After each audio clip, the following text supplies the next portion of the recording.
Қайырлы күн достар, бүгін сіздерге өте дәмді әрі жұмсақ болып шығатын жүрек тәрізді булочкин рецептімен бөлісетін боламын.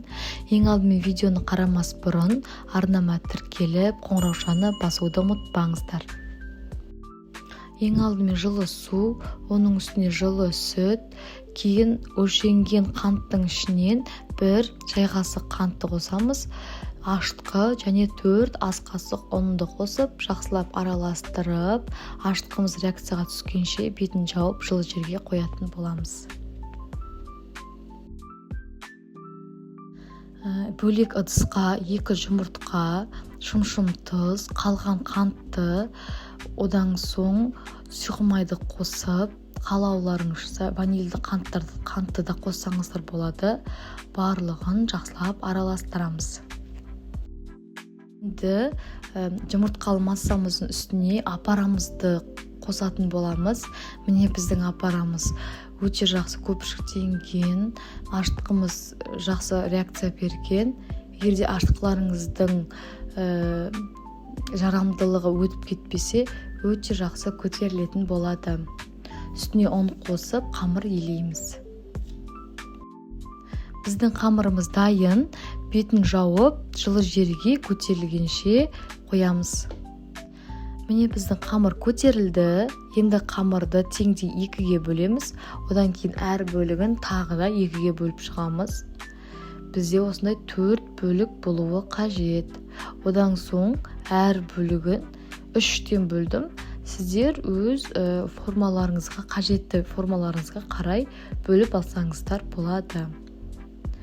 Одан соң бөлгеннен кейін осылай колобок секілді айналдырып, дөңгелек етіп, айналдырып, целлофанның астына қоямыз.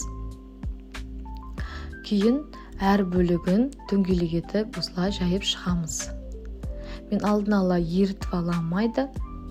Одан соң осылай май жағамыз, оның үстіне қант жағамыз. Мен балалар жейтін болғандықтан қантты аз қостым. Сіздер өз қалауларыңызша қоса берсеңіздер болады. Міне осылай дайындау тәсілі осылай айналдырамыз. Кейін пышақтың көмегімен ортасын кесіп, жүрек тәрізді формаға келтіреміз. Міне осылайша бізде әдемі жүрек шығады. Енді булочкаларымыздың бетін жауып, тағы да 10-15 минутқа көтерілуге жібереміз. Міне біздің булочкалар көтерілді. Оның үстіне жұмыртқа жағып, алдын ала 180 градуста қыздырылған пеште 30-40 минутта пісіріп аламыз. Міне біздің булочкалар пісті. Енді өз қалауларыңыз бойынша бетін жылтырап тұрсын десеңіз, қант пен суды араластырып, сироп дайындады. Міне осылай бетіне жағып шығамыз. Сол кезде біздің булочкаларымыз әдемі болып жылтырап тұрады.